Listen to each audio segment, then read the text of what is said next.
Pokemon Sword and Shield may not be known for their stellar story or anything, but they did give us a lot of kind of cool things, cool little pieces of lore, and a lot of questions that we need answered. Welcome back to the Lumi Post, where we talk about all things Pokemon, and today we're going to be talking about some of the biggest mysteries from Pokemon Sword and Shield, or from the Galar region. Now, first off, we gotta talk about the one in the thumbnail, and that is Mustard. So Mustard has this little line in the game where after you beat him, like in your last battle, with, you know, where he's gonna Gigantamax his Urshifu, he says something along the lines of like, yeah, you know, that was a good battle, because we need to be ready for when the time comes. Oh, don't worry about that, you'll find out eventually. What the heck was this? Now, this may have been a reference to the Galarian Star Tournament, as in the next DLC, once you've kind of done the plot of that, you can participate in the Galarian Star Tournament, and Mustard is involved with that, so maybe that was it. He already knew about this thing, but I don't know.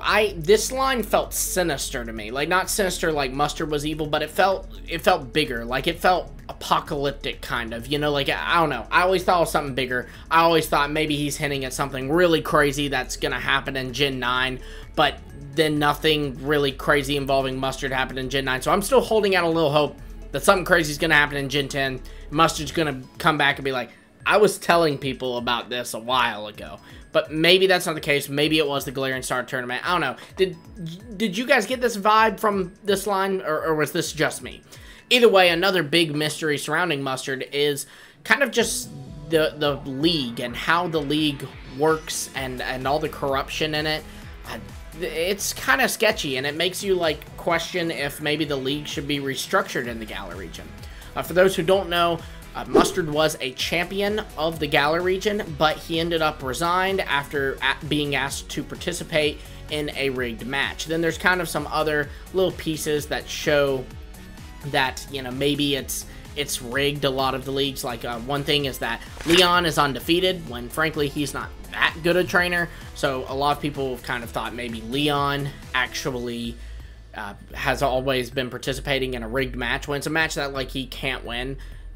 Rose has rigged it for him. And then even like Peony has, he was also once a champion, but when Rose became the chairman, Peony resigned as champion and left the whole scene, went into the wilderness of the Crown Tundra, which this could have just been because Peony didn't want to work with his brother because he was always overshadowed by his brother, but maybe this was also because Peony, you know, knew what kind of guy Rose was, because Rose, for those who don't remember, did turn out to be evil. So I don't know, there's just a lot of things about the Pokemon League that it really kind of goes unanswered for, you know, like they never really address, yeah, the Pokemon League had all this corruption, but it doesn't anymore. They never say it used to and now does not.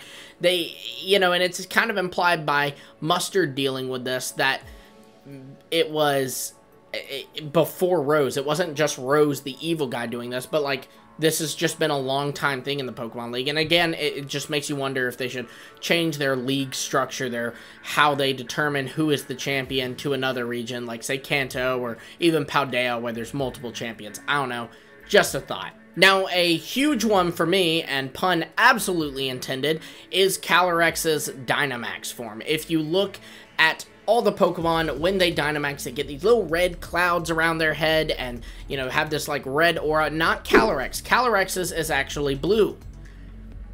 And it's not a Gigantamax form, it's just Dynamax Calyrex, but it's blue. And there's not really an explainer for this. It's just kind of like, it's blue, and that's literally it. And I want to know what it is about this Pokemon that gets a blue aura when it Dynamaxes. Its Dynamax also, it functions no differently than any other Dynamax. Like, it doesn't get an extra turn of Dynamax. It doesn't have a little boost to it that's different from any other Pokemon. It's literally just blue, just aesthetic. And I feel like there should be a reason for this, and I feel like there should be something we're missing here. And to be frank with you, I feel like this is something that they would address if, you know, if and when there is a Sword and Shield remake in the year 2097, but until then, it looks like this one's just going to be a mystery.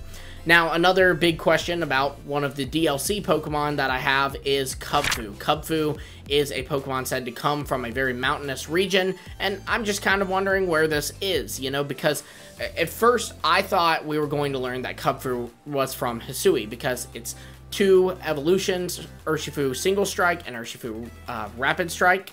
They both are, you know, they represent these two different fighting styles. And then when Legends Arceus was coming out, we learned about the strong style and the agile style, which just really seemed to be a reference to these two Urshifu. So I thought, oh, we're going to learn that Kubfu was actually from Sinnoh back in the days of Hisui, but that was not remotely the case. And so it makes me wonder, where is Kubfu from? And then also, are there ties to Hisui wherever Kubfu is from?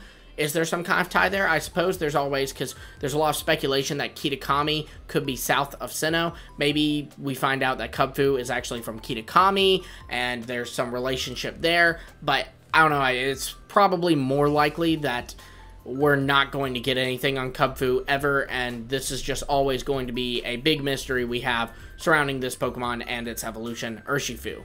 And then another really big one is surrounding Macrocosmos. Macrocosmos is, of course, the company that Chairman Rose was like the CEO of, and Oleana was the secretary of. This is a company that, you know, does a lot of energy-related things and has multiple branches in the Galar region.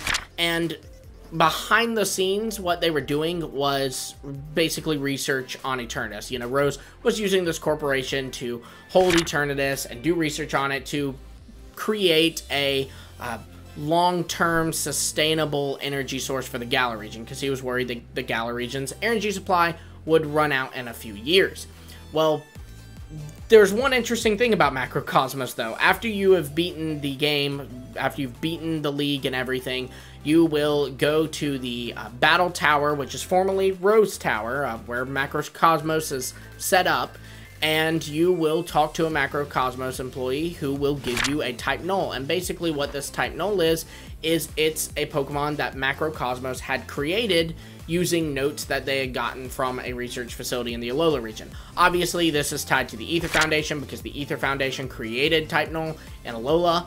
They created 3 of them, in fact. One of them Gladion gets, one of them you gets. We don't know what happened to the other one, but more on that in an Alola Mysteries video.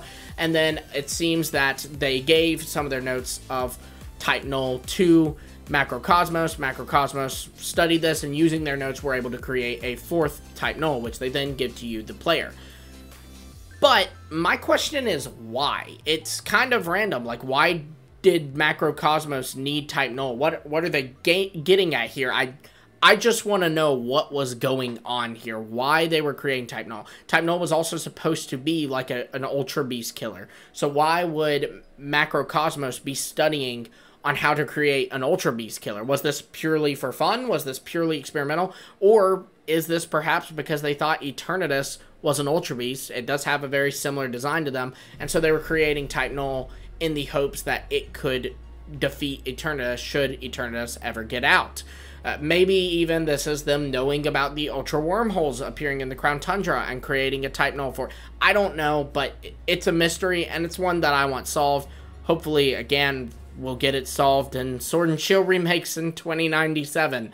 But until then, I got nothing on this one. I'd love to hear your thoughts on these, your solutions to these, as well as your mysteries that you have, the questions you have about the Galar region and about, you know, just the story of Sword and Shield in the comments below. Be sure to like, subscribe, and hit the bell for notifications so you don't miss all our future Pokemon videos. And until next time, I'll see all of you later.